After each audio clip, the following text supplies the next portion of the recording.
पूर्णिमा का जो व्रत है भगवान विष्णु का भी है तो शिव का भी है, दोनों स्वीकृत है।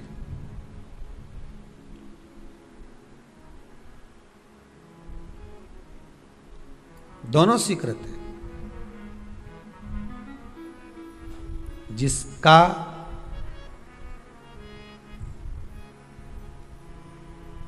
चंद्र आपकी पत्रिका में, आपकी राशि में, आपके स्वरूप में, हर व्यक्ति के संपूर्ण शरीर के अंदर 33 कोटि देवता विराजमान है। अलग अलग इंद्रियों पर अलग अलग देवताओं का निवास है। कभी मौका मिले तो अच्छे से उसको समझना। पूरे शरीर में अलग अलग इंद्रिय पर अलग अलग देवता।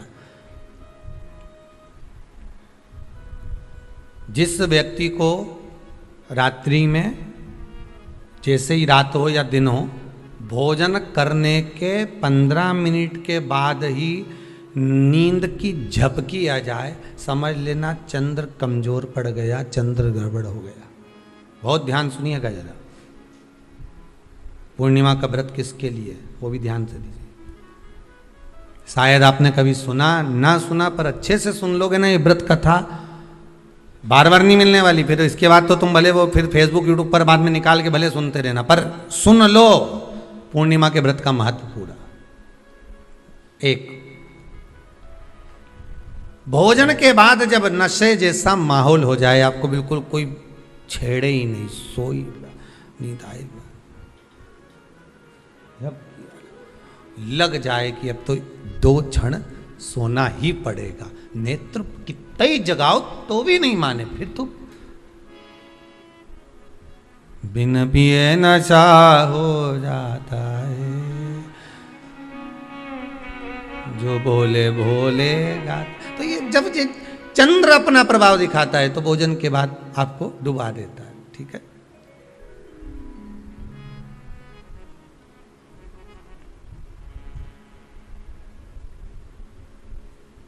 एक बहुत सरल भाषा में कहेंगे, आपको थोड़ा समझना पड़ेगा कि कहीं कहीं आपने सुना होगा कि 14 और पूर्णिमा पे कहीं गया होगा इसलिए ऐसा हो गया। बोले सुना है कि नहीं सुना? 14 पूर्णिमा पे कहीं गया होगा या 14 पूर्णिमा पे कहीं गई होगी तो ऐसा हो गया। क्यों कहते हैं, उसका कारण क्या है? आखिर बात 1400 पूर्णिमा को क्यों लोगों ने बदनाम कर दिया कि 14 पूर्णिमा पे कहीं गई होगी तो बाल खोल के गई होगी, या ऐसा करा होगा तो वैसा करा होगा तो ऐसा हो गया, या ये चीज़ इसके साथ में ऐसा हो गया, या एक्सीडेंट हो गया, या ये चीज़। कारण क्या होता है? क्यों पूर्णिमा और अमावस्या के समय पर ही ज़्यादा एक्सीडेंट के योग बनते हैं? क्यों पूर्णिमा अमावस्या के अंतर्गत ही ज़्यादा कष्ट के योग बनते हैं, बीमारी को पनपने के? कारण क्या होता है? उसका क्रम क्या है? कारण क्या है? उसका एक कारण है आपके चंद्र की महत्वता घट जाना। जब चंद्र की महत्वता घटती है तब जाकर शरीर में कहीं ना कहीं रोग की मात्रा बढ़ जाती है। रोग अपना प्रभाव चंद्र के कारण दिखाना प्रारंभ, पर मन में बेचैनी नहीं हो, बेचैनी रहे, नींद नहीं आ रही है, कुछ मन में ऐसा लग रहा है कि कुछ होने वाला है, मन में स्थिरता नहीं आ रही, समझ लेना कि चंद्र गड़बड़ हो गया है। अब इस चंद्र को साधना है तो शिव तत्व में जाना पड़ेगा। फिर कुछ मत करिए, पूर्णिमा का व्रत चालू कर दीजिए। क्या करना है? केवल पूर्णिमा का व्रत चालू कर दो। और कितना प्रभाव है पूर्णिमा के व्रत का? घर में 50 लोगों का परिवार है, 15 लोगों का परिवार है, 20 लोगों का परिवार है, और परिवार में से अगर एक पुरुष या एक स्त्री कोई भी पूर्णिमा का व्रत करता है तो पूरे परिवार के लोगों का चंद्र संवर जाता है, पूरे परिवार के लोगों का चंद्र सुधर जाता है। पूर्णिमा के व्रत का इतना प्रभाव शास्त्र कर रहा है, स्कंद पुराण कर रही है। पर व्रत कब से लेना है पूर्णिमा का?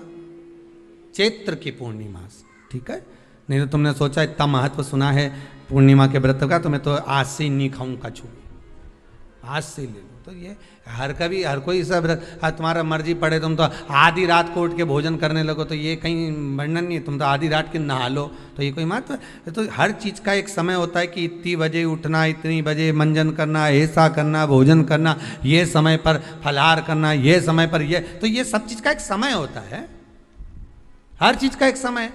अब कथा तुम दिन में सुन लो, शाम के सुन लो, अब आधी रात को तुमको कोई उठा के 1 बजे रात के उठ, भेरू उठ जा, कथा सुन ले, तो भेरू उठेगा? और आधी रात को भेरू उठ भी गया ना तो तुम्हें भेर भी बना देगा। हा? कथा सुनने वाला है।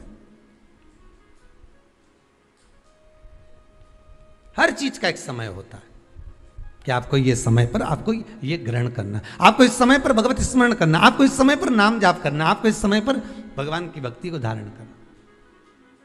परिवार में अगर किसी ने एक पूर्णिमा का व्रत कर रखा है, एक व्यक्ति ने भी करा है, तो 50 की ग्रह दशा जब उसके स्पर्श में आती है, पूर्णिमा का जो व्रत होता है ना, स्पर्श का सुख दे जाता है। बहुत बहुत ध्यान दीजिएगा। जैसे आपने किसी ने पानी मांगा, आपका पूर्णिमा का व्रत है, और भले आप उठ के पानी लेने नहीं गए क्योंकि आपका व्रत है, क्योंकि जिसका व्रत होता है बेचारी वो तो ज्यादा कुछ करती नहीं पाती, पर किसी ने आपको पानी लाकर तो दिया ना। अब पानी लाकर जिस व्यक्ति ने दिया उसका स्पर्श तो हुआ ना। ये अभी गई थी ना दूसरी लहर कोरोना महामारी, इसको देख लो, इसको टच किया, इससे टच होकर उस पर गया, उससे टच होकर उस पर गया, तो ये कोरोना महामारी। अब जब ये कोरोना महामारी टच करने से फैल सकती है, तो व्रत का पुण्य टच करने से क्यों नहीं बढ़ सकता? विचार करिएगा जरा, उसका भी तो पुण्य। अब आपने किसी को जल दिया, जिसका व्रत था उसको जल दिया। और सरल भाषा में समझ लो, कभी मथुरा वृंदावन गए हो आप लोग? अगर मथुरा वृंदावन गए होगे, उज्जैनी गए होगे, काशी गए होगे, कहीं तीर्थ में गए होगे, या कभी कुबेरेश्वर धाम कभी आप लोग आएंगे जाएंगे, कभी आपको ज्ञात होगा, तो कभी आप लोग दर्शन करेंगे कि जब भोजन प्रसाद होता है तो लोग उसको बांटने के लिए देते हैं कि कोई आया है तो उसको कुछ प्रसाद मिल जाए, भंडारे की प्रसादी मिल जाए। तो भंडारे की प्रसादी जब वो खाता है, उसका स्पर्श होता है, स्पर्श होता है तो जिसने भोजन किया उसका पुण्य जो दे रहा होता है उसके खाते में चले जाता है।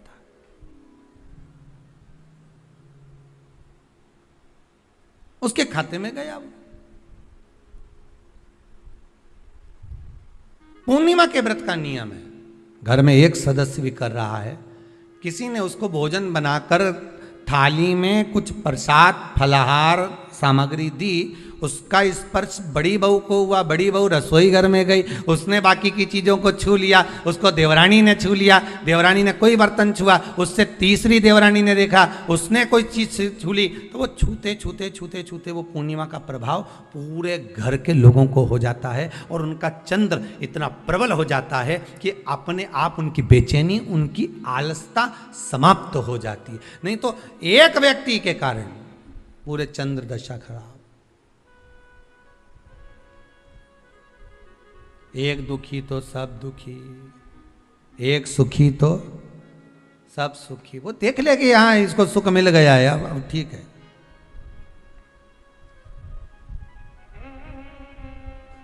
जब बेचैनी लगे, 1400 पूर्णिमा आए और आपको लगे बेचैनी बहुत ज्यादा है, मेरे को थोड़ा बेचैनी, ना जाने क्यों ऐसा होता है कि 1400 पूर्णिमा आई और मेरे को बेचैनी, तो समझ लेना कि चंद्र गड़बड़ है। फिर क्या करना है? एक व्रत घर का कोई भी सदस्य पूर्णिमा का प्रारंभ कर दे। ज्यादा नहीं करो तो थोड़ी करो, पर करो, व्रत करो।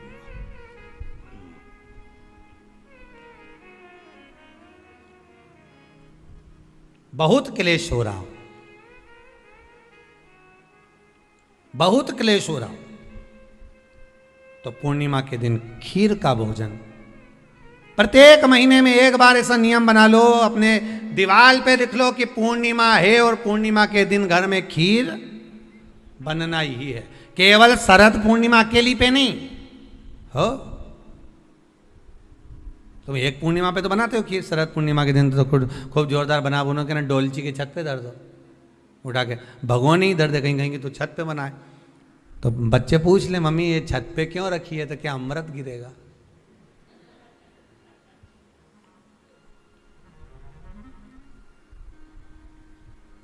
अब बोलो जम के जरा, क्या गिरेगा? अमृत गिरेगा। अच्छा, अब शिव महापुराण की कथा स्कंद पुराण तो कहती है, पूर्णिमा के महत्व को जो दर्शाया जाता है कि शरद पूर्णिमा के दिन चंद्र में से अमृत तत्व गिरता है, गिरता है। पर कब गिरता है? अरे जम के तो बोलो, जब उस खीर का ढक्कन हटा हुआ, केवल खीर का नहीं अपना भी ढक्कन हटाओ, तभी तो अमृत गिरेगा।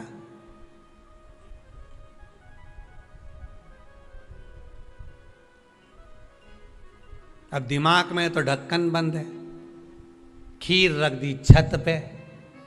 भगवान मन में सोच रहे कि देवताओं को अमृत कब मिला था? जब उन्होंने मेरा नाम पुकारा था। केवल खीर बना के नहीं धरी थी कि छत पे खीर धर दो और अमृत आ जाएगा। नहीं नहीं, खीर के पास बैठकर थोड़ी देर बैठकर हरे राम कहो सीताराम कहो, सीताराम कहो राजा राम कहो, कुछ भजन तो गाओ। और तुमने तो नीचे से बना के छोरा कर दे दी, धर या ऊपर छत पे, और छत पे ले जाके खीर धर दी और खीर रखी तो मम्मी ने क्या केवल ढक्कन लगा के रखना, बिल्ली खा जाएगी। तो उसमें ढक्कन केवल खीर में नहीं लगाया, अपनी बुद्धि में भी लगा लिया। अरे स्कंद पुराण की कथा कहती है जब पूर्णिमा के दिन तुम खीर बना रहे हो, अगर शरद पूर्णिमा के दिन खीर बना रहे हो तो प्रयास करना कि थोड़ी देर बैठकर राम नाम, कृष्ण नाम, शिव नाम, भगवान की भक्ति का 2-5 भजन तो हो जाए। अब दिमाग में लगा ढक्कन, खीर में भी लगा दो ढक्कन, अमृत कहां से झड़ेगा? भगवान भी सोचे, ना राम नाम लीनो तूने भरी जवानी में, तो डूब के मर जा रे चुल्लू भर पानी में। अब भगवत भजन करे नहीं और क्या कि अमृत झड़ेगा? भगवान के कहीं नहीं झड़े, फालतू की बात। राम नाम बोलती तो अमृत झड़ता, कृष्ण नाम बोलती तो अमृत झड़ता, भगवान का भजन करती तो अमृत झड़ता। इसलिए शरद पूर्णिमा पे मंदिरों में जो खीर बनती है ना, तुम्हारे घर की खीर और मंदिर की खीर के मिला के देखना जरा, दोनों में स्वाद किस में आए, जरा मिला के देखना। मंदिर की खीर में स्वाद आ जाए, क्यों? वहां भाइयों बैठ के खूब भजन गाए, तांबा का हंडा में तातो धरो पानी नीनाए भोला नवा के रंग। अब दिन रात के जो भजन गाने पिली ने 9 बजे से लेकर 12 बजे रात तक खूब गाया, वो भजन का जो अमृत था वो खीर में मिल गया, खीर में मिला तो स्वाद आ गया। अब तुम तो गाई ही नहीं, तो डब्बा में कहीं खाक स्वाद है।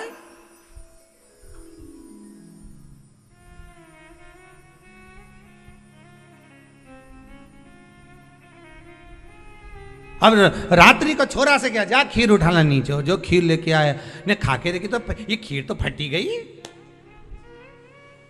अब खीर ही फट गई।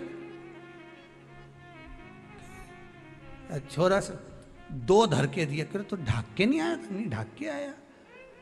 तो इसमें तो मैंने वो चिरौंजी डाली थी, दाग चिरौंजी, पर ये बिजली का कीड़ा होने और डाली थी दाग चिरौंजी, आ गए हम। अभी उस समय पे बिजली का कीड़ा बहुत चले, शरद पूर्णिमा के टाइम पे काला वाला, और एक ही आ जाए नहीं तो पूरा इलायची का स्वाद दे जाए। अब डाली थी दाग चिरौंजी, आ गया वह कीड़ा बिजली का। अब छोरा को कूट रही, अब उसको कूटने से क्या हो? ये तो उसी में का हाल नहीं हो गया। एक बच्चा घर आ गया दौड़ के, माता जी ने पूछा क्यों तू वापिस घर क्यों आ गया? स्कूल नहीं जा सकता था? स्कूल में बैठने का कहा था ना तेरे को, क्लास में बैठने का कहा था तेरे को, तो घर में क्या कर रहा है कि नहीं जाना मेरे को स्कूल? तो क्यों नहीं जाना? नहीं जाऊंगा, नहीं जाऊंगा। तो छोरा से तू जाए क्यों नहीं? नहीं जाऊंगा, नहीं बोल, नहीं जाना, नहीं जाना बस। अरे तो हुआ क्या ये तो बता। कि मारसा बेनी हमारा टीचर, हमारा गुरुजी, माँ साहब, उनने बोर्ड पे लिखा महाभारत, और हमसे पूछे किसने लिखी, तो हमने कह दिया तुम नहीं लिखी। तो उनने हमको खूब मारा, तो अब स्कूल नहीं जाऊंगा। जब मार साहब खुद लिख रिया है, इतना बच्चा के सामने लिखा, बोर्ड पे लिखा महाभारत, और हमसे पूछा किसने लिखी महाभारत, तो हमने कह दिया तुमने ही लिखी।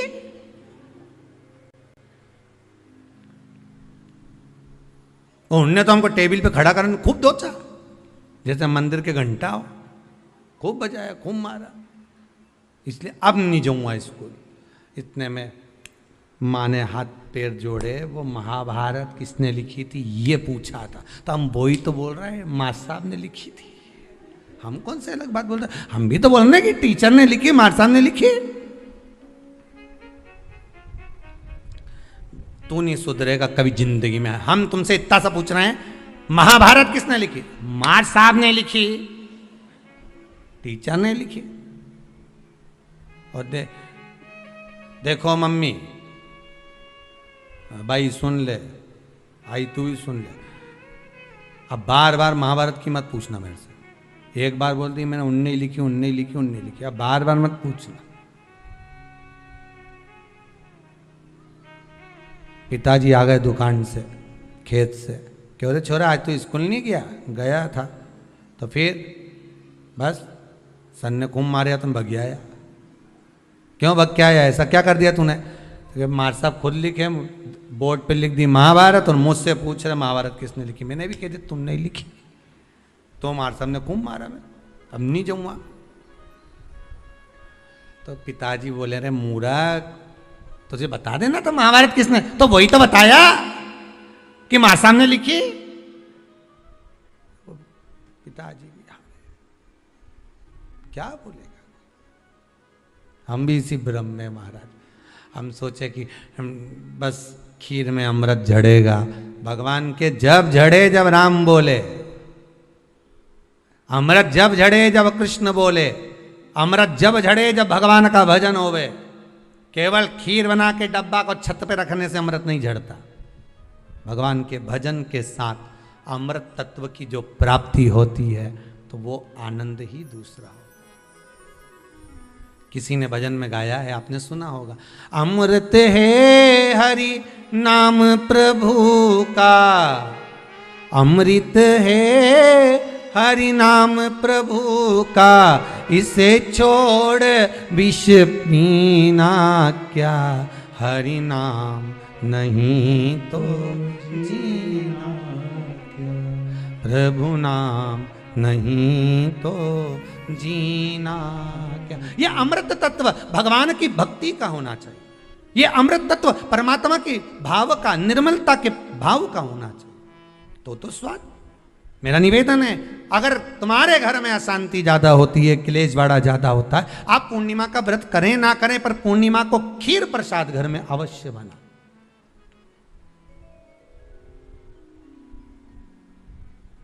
12 महीने की पूर्णिमा करके देखने में क्या जा रहा है?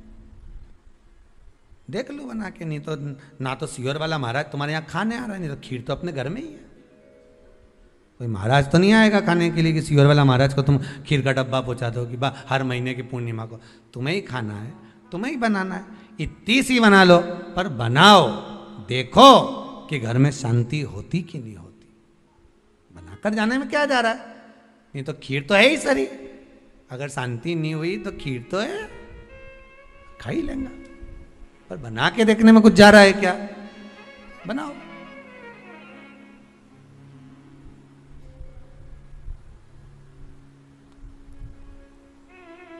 उसकी महत्वता को जानना है। ये जो हवन में, यज्ञ में खीर की जो आहुतियां छूटती हैं, ये इसका महत्व बहुत है महाराज।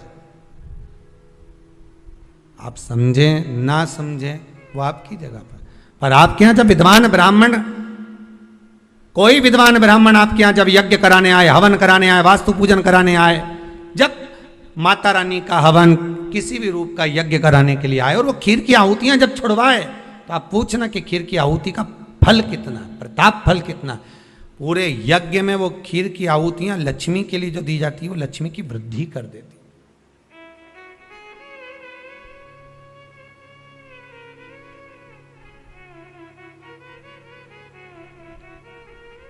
उसका महत्व कितना बढ़ जाता है, उसका महत्व कितना प्रबल हो जाता है। खीर क्या होती है, बनाइए एक बार। पूर्णिमा के व्रत का महत्व चंद्र से, और जिसके यहाँ क्लेश हो, कोई व्यक्ति मीठा बोलकर आपसे स्नेहवश प्रेम बढ़ाकर, स्नेह बढ़ाकर, आपसे प्रेम वात्सल्यता करुणा स्नेह बढ़ाकर जब आपसे कुछ धन लेकर चले गया हो, और अब आप उससे मांग रहे हो, आप उससे लेना चाहते हो और फोन कर रहे हो, मिलने जा रहे हो कि मेरा पैसा दे दे भैया, और वो प्रेम खत्म कर चुका है, स्नेह खत्म कर चुका है, धन नहीं दे रहा, वहां पर भी ये पूर्णिमा का व्रत काम करता।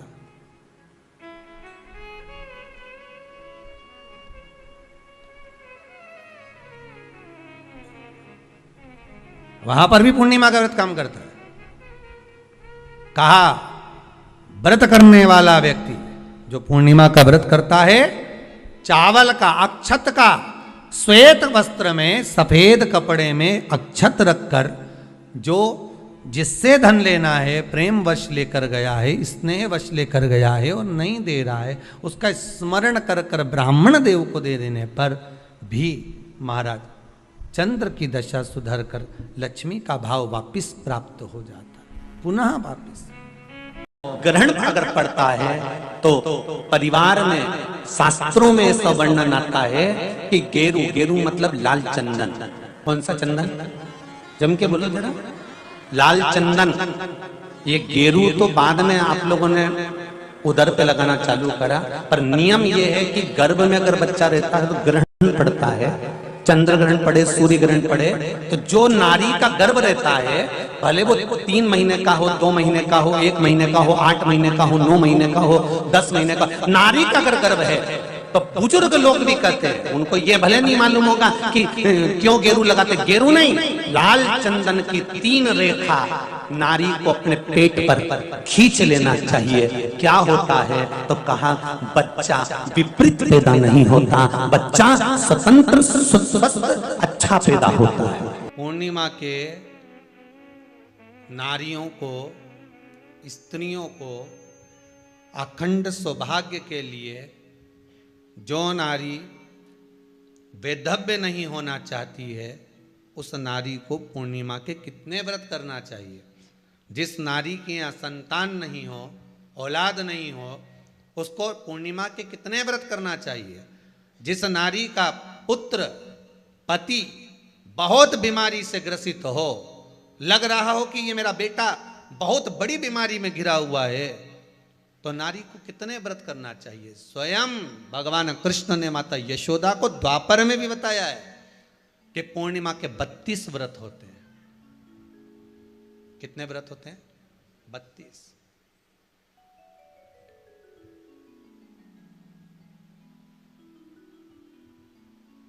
स्वयं भगवान कृष्ण यशोदा रानी को, माता यशोदा जी को भी बता रहे हैं 32 व्रत। अब आपको किसी ने बता दिया होगा कि 8 कर लो, 7 कर लो, 6 कर लो, 12 कर लो, इसलिए आपने बोला कि 12 कर लीजिए, 32 कर लीजिए। अरे यहां तो द्वापर की कथा भी कहती है। यशोदा जी ने एक बार भगवान कृष्ण को रोक कर कह दिया, ए कन्हैया रुको। कन्हैया बोले, बोलो माँ क्या बात है। कन्हैया जरा रुकिए, इधर आओ जरा। भगवान कृष्ण आए। हाँ माँ बोलिए। किस जगह का प्रसंग है ये? जिस समय पर राधा रानी कुरुक्षेत्र में नंद बाबा और यशोदा जी को लेकर कुरुक्षेत्र के कुंड में, ब्रह्म सरोवर में स्नान कराने के लिए लेकर जाती है, ग्रहण का समय पर। और जब भगवान कृष्ण उस कुरुक्षेत्र के उस सरोवर में स्नान करने आते हैं, तब यशोदा जी ने अपने लाला से प्रश्न किया है, पूछा है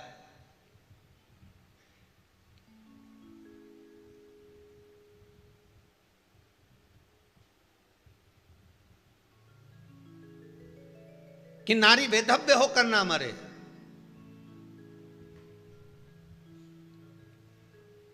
उसका पति कोई रोग से ग्रसित ना हो, उसका पुत्र किसी रोग में ना पड़े।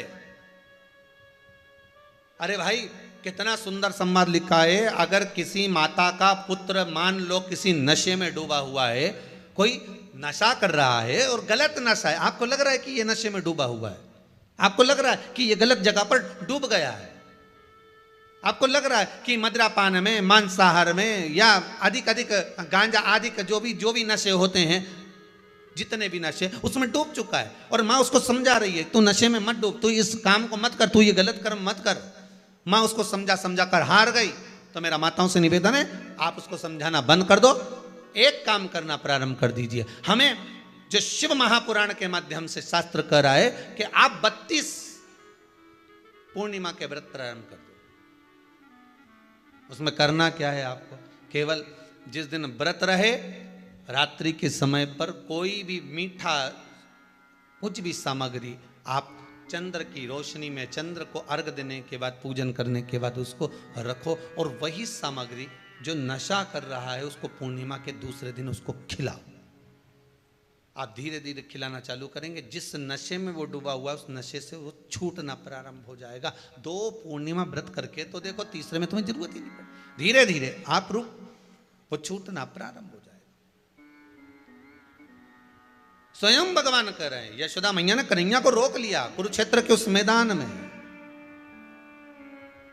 और भगवान कृष्ण का दर्शन माता यशोदा जी करी। बहुत दिनों के बाद माँ को, आज माता यशोदा को लाला का दर्शन हुआ, बहुत समय के बाद, जाने के बाद, बहुत समय के बाद।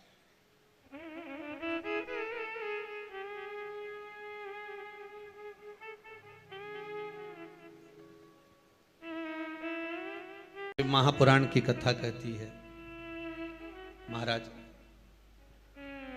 पूर्णिमा का जो चंद्र है वो विशाल का है, और उस चंद्र की पूर्णता में हमारी अभिलाषाएं भी पूर्ण हो। आप आस्था चैनल के माध्यम से जितने लोग कथा सुन रहे हैं, फेसबुक यूट्यूब पर जितने कथा सुन रहे हैं, और कुबेरेश्वर धाम में जितने कथा सुन रहे हैं, आप में से कितने लोग हैं जो पूर्णिमा का व्रत करते हैं? जो माताएं करती हो जरा हाथ उठाइए। पूर्णिमा का व्रत जो करती है, करते हो ना आप लोग? रखिए हाथ। अब पूर्णिमा के व्रत में आपने कई बार किताब पढ़ी होगी पूर्णिमा की, या आपने व्रत किया होगा, या पूर्णिमा का व्रत आप धारण करे होगे, तो उसमें पूजन कौन से भगवान की होती है? पूर्णिमा के व्रत में किस भगवान की पूजन होती है? तो कहा पूर्णिमा के व्रत में केले के खंभ लगाकर पूर्णिमा का जो अध्यापन होता है, पूर्णिमा की जो पूजन होती है, उस पूजन में शंकर और पार्वती की पूजन की जाती है, शिव और नारायण की पूजन करी जाती है, शंकर और पार्वती का स्मरण किया जाता है। किसकी पूजन होती है? शिव पार्वती।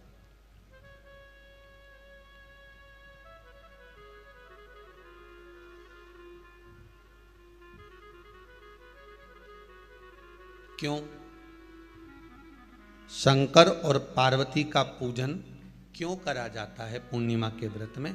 क्योंकि शिव और माता पार्वती ही केवल एक ऐसे हैं जिन्होंने अपूर्ण लक्ष्मी को भी पूर्ण बना दिया था। किसको पूर्ण बनाया है? लक्ष्मी। शरद पूर्णिमा के दिन अगर आप शंकर भगवान को एक लोटा पानी अगर शिव को समर्पित कर रहे हो, श्वेत पुष्प को रखकर शंकर जी के ऊपर सफेद फूल को चढ़ाकर अगर एक लोटा जल भी, एक पात्र जल भी शंकर को समर्पित कर रहे हो, तो ये लक्ष्मी के लिए ही तो कर रहे हो। और कौन सी लक्ष्मी? पूर्ण लक्ष्मी।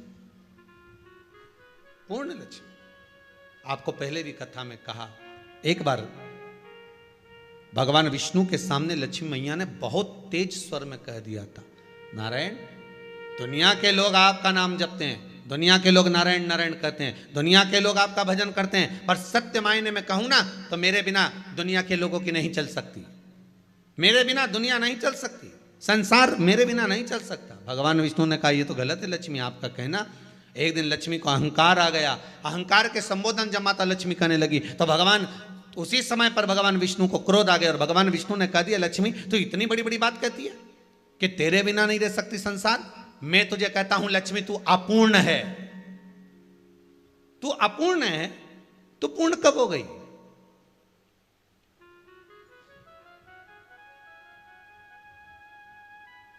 तेरी पूर्णता कहां हो गई? लक्ष्मी की आंख से आंसू बहने लगे। आज आपने मुझे अपूर्ण कहा है, आपको मालूम है आप मुझे अपूर्ण कह रहे हो? आपको ये ज्ञात हो रहा है आप मुझे अपूर्ण कर रहे हो? भगवान कहते हैं हाँ लक्ष्मी, मैंने तुझे अपूर्ण कहा है। अपूर्णता का मतलब आप जानते हो ना?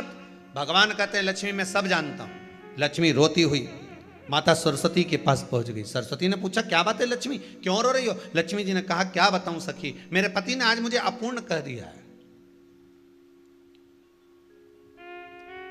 तो क्यों रो रही है तू? अपूर्ण अगर कह दिया, पति ने ही तो कहा है ना, तो क्यों रोना? चल मेरे साथ में। और सरस्वती मैया माता लक्ष्मी को लेकर सीधे पहुंच गई माता पार्वती के यहाँ। माता पार्वती के यहाँ जब पहुंची है, माता पार्वती जी ने लक्ष्मी जी को देखा और सरस्वती को देखा तो पूछा कि बात क्या है, क्या हो गया ऐसा, क्या हुआ, क्या है ऐसा जो तुम दोनों आज मेरे पास में आई? क्या हुआ? पार्वती जी कुछ बोलती, शिव जी का ध्यान माता सरस्वती की ओर और लक्ष्मी की ओर गया और भगवान शंकर जान गए कि आज भगवान नारायण ने लक्ष्मी जी को अपूर्ण कहा है। अब देखें माता पार्वती क्या कर सकती है, इसको पूर्ण बनाने के लिए करेगी क्या? क्या हुआ? माता सरस्वती जी बोली लक्ष्मी को अपूर्ण कह दिया। अपूर्ण कह दिया? हाँ, तो क्या सोचना उसके लिए, इसको मैं अभी पूर्ण बना देती हूं। माता जगतजननी पार्वती ने गोदी में विराजमान गणेश जी को उठाया और उठाकर लक्ष्मी जी की गोद में दे दिया। ले लक्ष्मी, आज से तू पूर्ण हो गई। लक्ष्मी आज से तू पूर्ण है। गोदी में जब तक संतान नहीं है तो नारी को लोग अपूर्ण समझते हैं, पर माता पार्वती जी ने संपूर्ण ब्रह्मांड में एक सिद्धता प्रदान कर दी कि अपने गोदी के लाल को, अपने गोदी के पुत्र को माता ने लक्ष्मी की गोद में देकर लक्ष्मी को पूर्ण बना दिया।